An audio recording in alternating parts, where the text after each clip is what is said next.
আচ্ছা দেখো তাহলে কোষ প্রোটোপ্লাজমের ৩ টা অংশ। তো এটা মনে রাখতে পারো কষ্ট নিও না। তো ক তে কি হতে পারে? কোষঝিল্লি হতে পারে।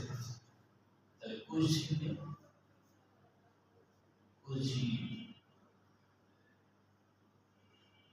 কষ্ট মধ্যাহ্ন অংশ আছে তার স তে সাইটোপ্লাজম।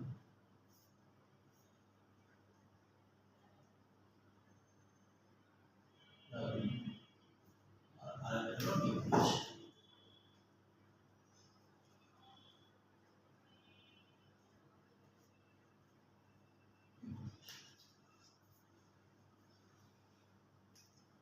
এই তিনটাই কিন্তু কোষঝিল্লি যেটা আমরা জানি, ধরো উদ্ভিদ কোষে তো বাইরে থেকে একটা কোষ প্রাচীর থাকে, তাই না? যেটা হলো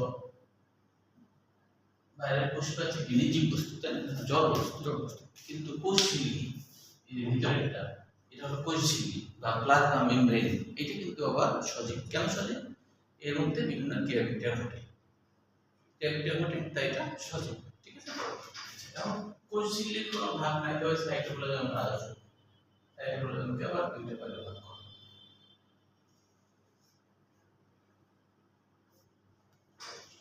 এটা হলো সাইটোপ্লাজমীয় মাতৃকা,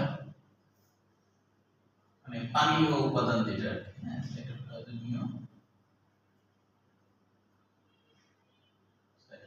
মাতৃকা। এটার আরো নাম আছে, যেমন সাইটোসোল বা এটাকে বলা হয় হায়ারোপ্লাজম।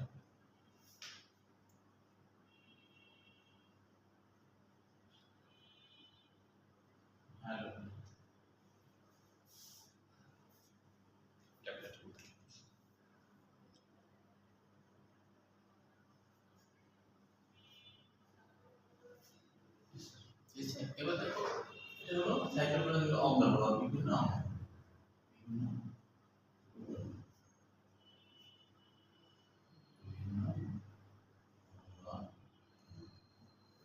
বিভিন্ন অঙ্গের মধ্যে কি কি আছে দেখো। বিভিন্ন অঙ্গের মধ্যে এটা হলো ৩ রকমের অঙ্গাণু আছে। একটা অঙ্গাণুকে বলা হয় যে দ্বিপদ্মাযুক্ত কোষীয় অঙ্গাণু।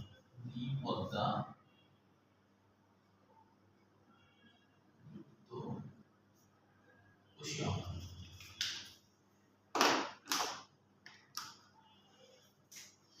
দ্বিপদ্মাযুক্ত কোষীয় অঙ্গাণু। আরেকটা হলো একপদ্মাযুক্ত কোষীয় অঙ্গাণু। একপদ্মাযুক্ত কোষীয় অঙ্গাণু।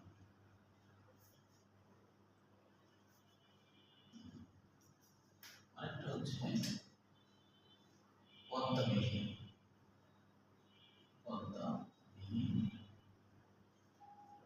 কোষীয় অঙ্গাণু। এটা আছে।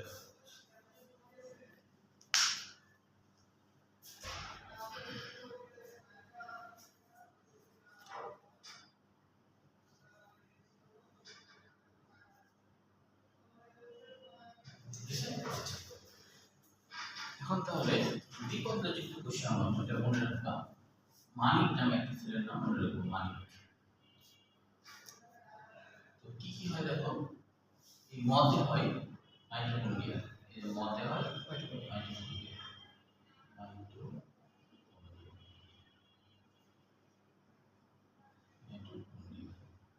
তবে নিতে হয় নিউক্লিয়াস। নিতে হয় নিউক্লিয়াস। নিতে হয় নিউক্লিয়াস। হতে হয় কার্বোহাইড্রেট।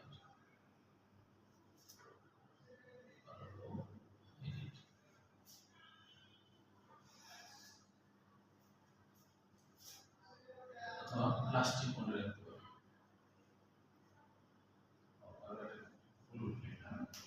মানে ক্লোরোপ্লাস্ট। ক্লোরোপ্লাস্ট।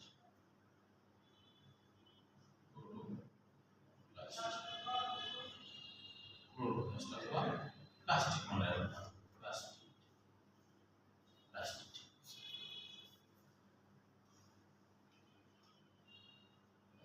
এবার দেখো পরিষ্কার করলাম। এটা মনে রাখবে এভাবে, এরা পাগল, এরা পাগল, এটা মনে রাখলে মনে থাকবে এরা পাগল। হ্যাঁ, তো এতে কি, এতে হয় এন্ডোপ্লাজমিক রেটিকুলাম, মনে আছে এন্ডোপ্লাজমিক রেটিকুলাম কথা, এন্ডোপ্লাজমিক রেটিকুলাম। তারপরে রাতে হয় এক পদ্মা, কিন্তু এক পদ্মা যুক্ত, তাহলে এরাতে এন্ডোপ্লাজমিক রেটিকুলাম, এরা পুরোটা এন্ডোপ্লাজমিক রেটিকুলাম। তারপরে পা থেকে হয় পারঅক্সিসন, পারঅক্সিসন।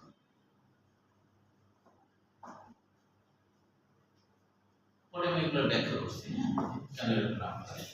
গতে গোলযোগ, গতে গোলযোগ, গোলযোগ, লতে লাইট,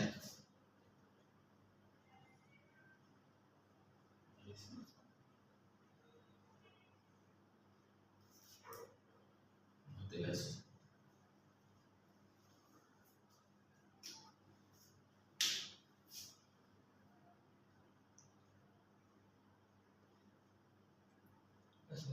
এবার দেখো, এবার পদ্মার নিউশন, পদ্মার নিউশন। তো এটা মনে রাখবা, প্রথম মামাই সেরা, প্রথম মামাই সেরা, প্রথম মামাই সেরা। দেখো প্রথমে প্রোটিওসোম, প্রতিটা আলাদা আলাদা আলাদা। হ্যাঁ, প্রথমে হলো প্রোটিওসোম,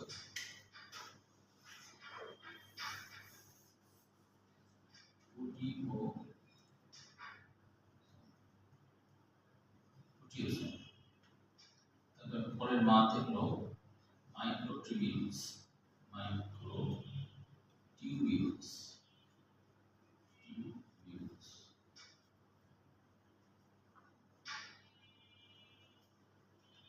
তারপর ইন্টারমিডিয়েট ফিলামেন্ট, ইন্টার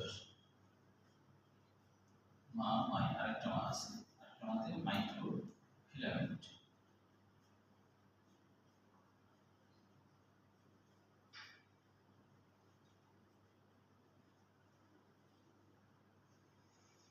এবার রসটি হলো ইন্টারমিডিয়েট ফিলামেন্ট, ইন্টার। তুমি এখানে এইভাবে দিয়ে দিতে পারো, ইজিকাল টু ইন্টারমিডিয়েট, মিডিয়েট ফিলামেন্ট। তাহলে দেখো সে, সেটা হলো সিন্ডোসোম, সিন্ডোসোম বা সিন্ডিউল, যাই বলে দেখি, সিন্ডিউল। আর রাতে কি, রাইবোসোম। এদের কি নাই, আবরণ নাই বাইরে, বুঝছো, রাইবোসোম, এদের কোনো আবরণ নাই বাইরে। হ্যাঁ, পদ্মাবিহীন, কোনো পদ্মা।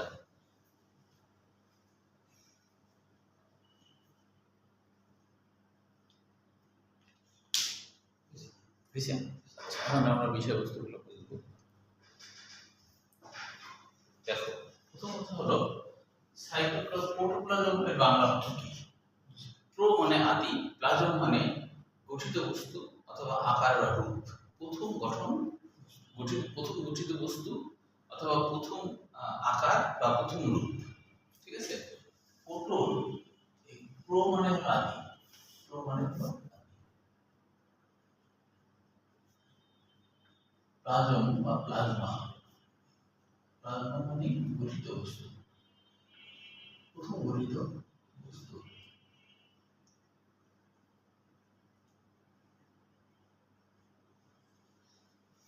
সাইটোপ্লাজম মানে কি? দেখো সাইটো মানে হচ্ছে সেল, মানে সেল থেকে সাইটো, সাইটো মানে হচ্ছে সাইটো মানে হলো সেল, সেল বা কোষ, তাই না? আর আগের মধ্যে প্লাজম, প্লাজমা, প্লাজমা মানে প্লাজমা, প্লাজমা গঠিত বস্তু, সেলের গঠিত বস্তু বা কোষের গঠিত বস্তু। হ্যাঁ, গঠিত বস্তু।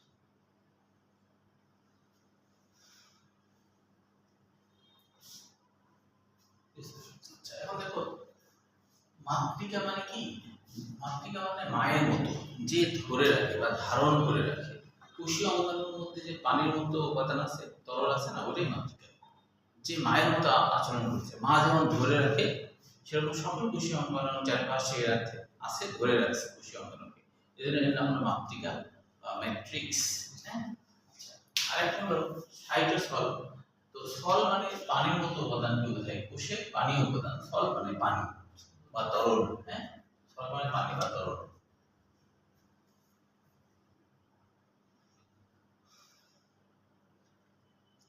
আচ্ছা, এখন তো হায়ালোপ্লাজম, এই যে হায়ালো কথা হচ্ছে হায়ালিন, হায়ালিন কথা হচ্ছে হায়ালিন।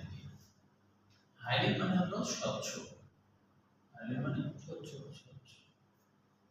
হায়ালিন মানে স্বচ্ছ বোঝায়। হ্যাঁ, অর্থাৎ হলো যে এরা হলো স্বচ্ছ হয়, মোটামুটি পরিষ্কার ধরনের এরকম। তারপরে স্বচ্ছ গঠিত বস্তু, ঠিক আছে, বা স্বচ্ছ রূপ, স্বচ্ছ আকার, স্বচ্ছ আকার। আচ্ছা, এবার বিভিন্ন অঙ্গাণু, দ্বিপদ্মাযুক্ত কোষীয় অঙ্গাণু। এরা কি দ্বিপদ্মা না? খেয়াল করো যে মাইক্রোফোনের দ্বিপদ্মা, যে তুমি ভিতরে এরকম, তাই না? ভিতরে, তারপরে বাইরে আরেকটা পদ্মা, তাহলে এক দুইটা পদ্মা না? দ্বিপদ্মা। নিউক্লিয়াসের দুইটা পদ্মা না? ক্লোরোপ্লাস্ট আর প্লাস্টিড দুইটা পদ্মা না? হ্যাঁ, তাহলে এই যে দুইটা পদ্মা, যারা দুইটা পদ্মা দিয়ে গঠিত তারা দ্বিপদ্মাযুক্ত কোষীয় অঙ্গাণু। এগুলো কিন্তু অ্যাডমিশনে আসে, বোর্ড পরীক্ষায় আসে। এরা একটা পদ্মা দিয়ে গঠিত, একক পদ্মা, একটা মাত্র পদ্মা দিয়ে গঠিত। তাহলে এই জন্য এটা হচ্ছে এক পদ্মাযুক্ত কোষীয় অঙ্গাণু। এন্ডোপ্লাজমিক রেটিকুলাম, মনে আছে এন্ডোপ্লাজমিক রেটিকুলাম কোনটা? বলো তো, এন্ডোপ্লাজমিক রেটিকুলামের বাংলা অর্থ কি? স্যার এন্ডোপ্লাজমিক রেটিকুলাম, এন্ড হচ্ছে স্যার, এন্ড হচ্ছে স্যার গঠিত করে না, এন্ডো মানে ভিতরে, এন্ড মানে ভিতরে, এন্ডোপ্লাজমিক রেটিকুলাম হচ্ছে যে স্যার ওই কোষের মানে ইয়ার ভিতরে একবার অবস্থান করবে, কোষের কেন্দ্রের কাছাকাছি। রেটিকুলাম মানে স্যার রেটিকুলাম, এন্ডোপ্লাজমিক রেটিকুলাম মানে হচ্ছে স্যার রেটিকুলামটা মনে হয় ভুলে গেছে। আচ্ছা, দেখো রেটিকুলামটা হলো এই যে এটা ধরো কোষ, এটা ধরো নিউক্লিয়াস। আমরা জানি বাইরের দিকটা কম ঘন, তাই না? না, বেশি ঘন, বেশি ঘন, বেশি ঘন। বাইরের দিকটা একটু ঘন, বাইরের দিকটা ঘন। আর এখানে যে যেখানে এন্ডোপ্লাজমিক রেটিকুলাম থাকে, এখানে এন্ডোপ্লাজমিক রেটিকুলাম থাকে, সেই জায়গা কম ঘন, সেই জায়গা কম ঘন। এই কম ঘন অঞ্চলকে বলা হয় এন্ডোপ্লাজম, আর বেশি ঘন অঞ্চলকে বলা হয় একটোপ্লাজম। একটো মানে বাইরে, প্লাজম মানে গঠিত বস্তু, বাইরের গঠিত বস্তু বা বাইরের বা বাইরের আকার। এন্ডোপ্লাজম মানে ভিতরের আকার বা ভিতরের। তাহলে এন্ডোপ্লাজমে কোনো কিছু অবস্থান করলে তার নাম এন্ডোপ্লাজমিক। আর রেটিকুলাম মানে, রেটি মানে জালিকাকার, মনে আছে? মনে পড়ছে? রেটি মানে জালিকাকার, রেটিকুলাম, রেটি মানে জালিকাকার, জালিকাকার। কুলাম মানে ছোট, কুলাম মানে খুব ছোট, খুব ছোট জালিকাকার বস্তু, খুব ছোট জালিকাকার বস্তু। আচ্ছা, তারপরে দেখো এন্ডোপ্লাজমিক রেটিকুলাম হলো পারঅক্সিসোম নাম কেন হয়েছে? পারঅক্সিসোম মনে রাখবা, এই যে অক্সি আর সোম, অক্সি কথাটার অর্থ হলো অক্সিডেশন,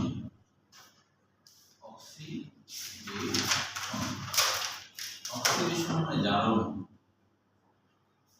অক্সিডেশন মানে জারণ।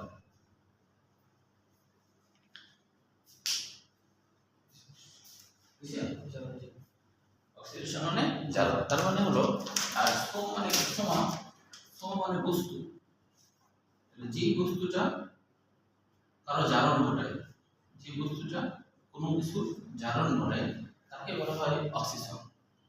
তাহলে যে বস্তুটা কোনো কিছুর জারণ ঘটাবে তাকে বলা হবে কি? অক্সিসোম। তো জারণ ঘটায় মানে কি? এই যে পার মানে হাইড্রোজেন পারঅক্সাইড, হাইড্রোজেন পারঅক্সাইড কোষের জন্য খুবই বিষাক্ত। এইটাকে জারণ ঘটায়, এটা একটা এনজাইম, এটার এর মধ্যে একটা এনজাইম আছে, ওই এনজাইম কি করে? হাইড্রোজেন পারঅক্সাইডকে জারণ ঘটায়, বুঝছো? তো হাইড্রোজেন পারঅক্সাইডকে জারণ ঘটালে তাহলে ওই বিষাক্ত জিনিসটা নষ্ট হয়ে গেল।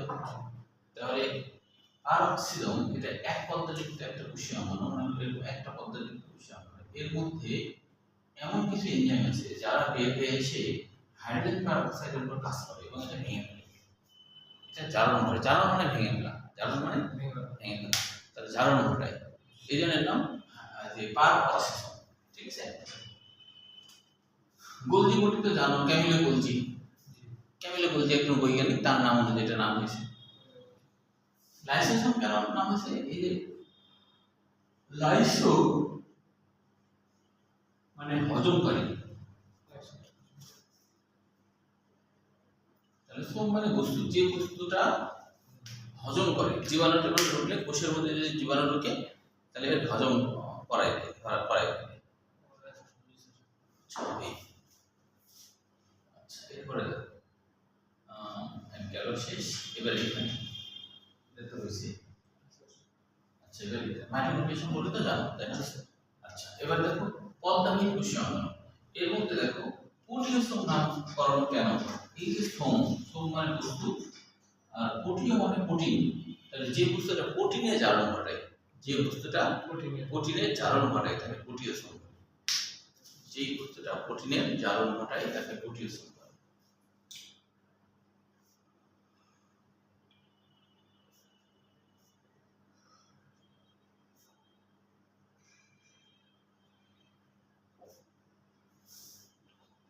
যে বস্তু প্রোটিনের জারণ ঘটায় সেটাকে প্রোটিওসোম বলে।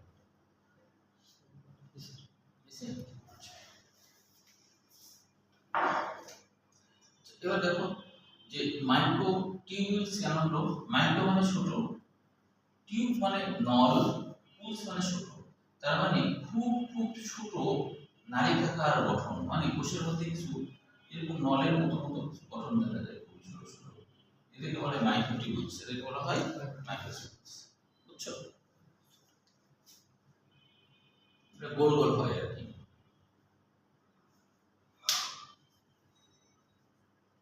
টিউব যেমন গোল হয় না, টিউব তো গোল হয়, তাই না? সেরকম হয়।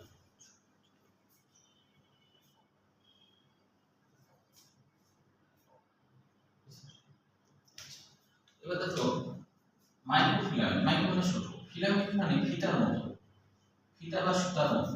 তাহলে ফিতা তো এরকম হয় চারটা ধরনের, তাই না? ফিতা বা সুতার মতো হবে, ফিতা বা সুতার মতো, ফিতা বা সুতার মতো। ইন্টারমিডিয়েট ফিলামেন্ট নাম কেন হয়েছে? যে নাম হলো মাইক্রোটিউবুলস মানে টিউবুলসের মতো, নলের মতো, না এটা পাইপের মতো, না এটা সুতার মতো, দুইটার মাঝামাঝি। এই জন্য নাম হলো ইন্টারমিডিয়েট ফিলামেন্ট বা মাধ্যমিক তন্তু। বাংলাতে লেখা রাখবা, এর আরেকটা নাম কি? মাধ্যমিক তন্তু। মাধ্যমিক, এর আরেকটা নাম হলো মাধ্যমিক তন্তু।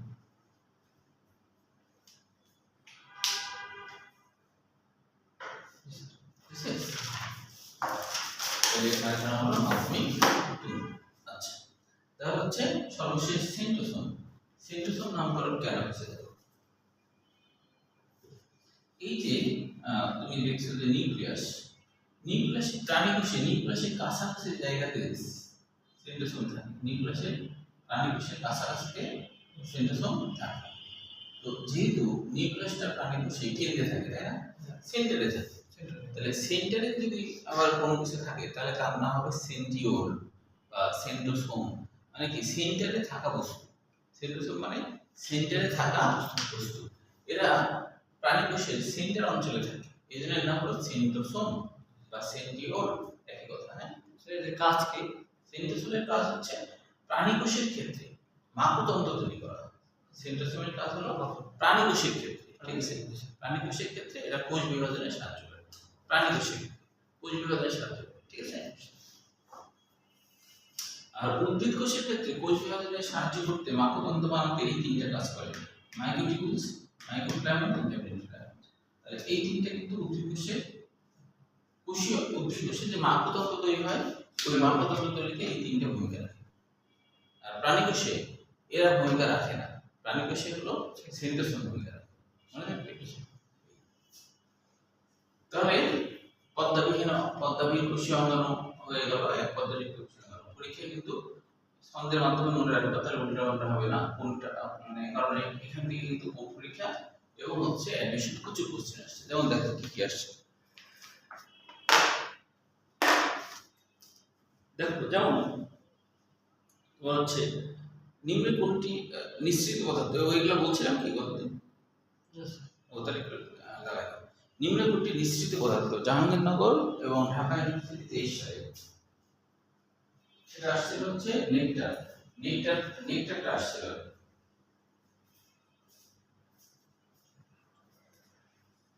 নেকটার, হ্যাঁ। আচ্ছা, তারপরে দেখো যে যশোর বোর্ডেও 17 সালে নিশ্চিত পদার্থ আসছিল এনজাইম, বোর্ড পরীক্ষায় আসছিল নিশ্চিত পদার্থ নিম্নে কোনটি এনজাইম, এটা যশোর বোর্ডে আসছিল। এরপরে দেখো বজ্র পদার্থ, এখান থেকে কোশ্চেন আসছে বজ্র পদার্থ, এটা আসছে হচ্ছে বজ্র পদার্থ নিম্নের কোনটি বজ্র পদার্থ নয়, তার মানে কি সকলের মধ্যে হবে, এর মধ্যে একটা ছিল যে নয়, এটা আসছিল জাহাঙ্গীরনগর এবং ঢাকা ইউনিভার্সিটি 23 সালে, জাহাঙ্গীরনগর ইউনিভার্সিটি এবং ঢাকা ইউনিভার্সিটি 23 সালে।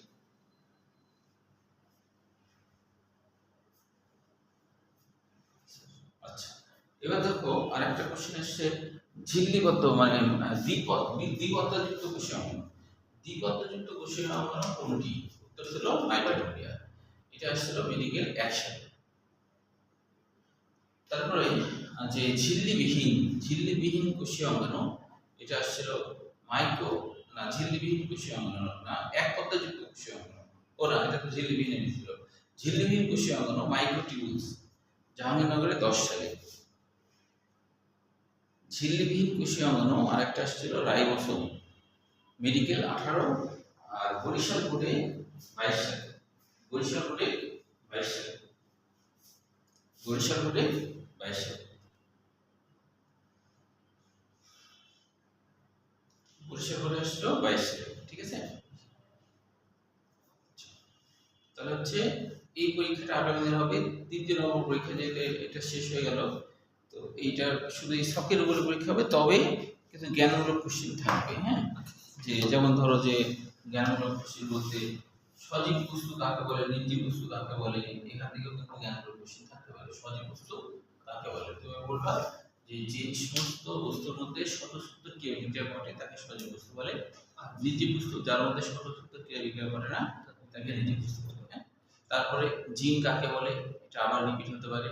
তারপরে হলো ট্রান্সক্রিপশন কাকে বলে, এটা আবার রিপিট হতে পারে ট্রান্সক্রিপশন। তারপরে এন্ডোসিম্বায়োসিস কাকে বলে, রিপিট হতে পারে, হ্যাঁ। মানে আগেরগুলা জ্ঞানমূলকগুলো আর কি মনে রাখার জন্য আগেরগুলো বেশি থাকে, বুঝছো। তাহলে এই সব গোটাটার উপরে পরীক্ষা, তার সাথে কিছু ওই যে জ্ঞানমূলক কোশ্চেন, আগে যা যা জ্ঞানমূলক কোশ্চেন শিখছো এগুলো আবার রিপিট, কারণ শখের উপর হ্যাঁ সবটা হলো এমসিকিউর জন্য, আর জ্ঞানমূলক ওইগুলো তার মধ্যে কিন্তু এগুলো থাকতে পারে। যে তোমার সজীব বস্তু কাকে বলে, নির্জীব বস্তু কাকে বলে, ট্রান্সক্রিপশন, ট্রান্সলেশন, যেগুলো আর কি জিন, যেগুলো আর কি জ্ঞানমূলকের জন্য এর আগে শিখতো না, ওগুলো আবার থাকতে পারে, হ্যাঁ। তাহলে এটা হয়ে গেলে তারপরে আমরা পরবর্তী আলোচনা করবো। তবে আগামী দিনটা আমি একটু ব্যস্ত থাকবো। আগামী বৃহস্পতিবার, আজকে কি বার, ও রবিবার, আগামী হচ্ছে মঙ্গলবার দিনটা ছুটি থাকবে, বৃহস্পতিবার পরীক্ষাটা হবে, হ্যাঁ। বৃহস্পতিবার পরীক্ষা হয়তো আবার ক্লাস হবে, মঙ্গলবার দিনটা শুরু ছুটি থাকবে, ঠিক আছে। তাহলে আগামী দিন হলো বৃহস্পতিবার এটা পরীক্ষা হবে, তাহলে সেই অনুযায়ী তুমি পড়বা।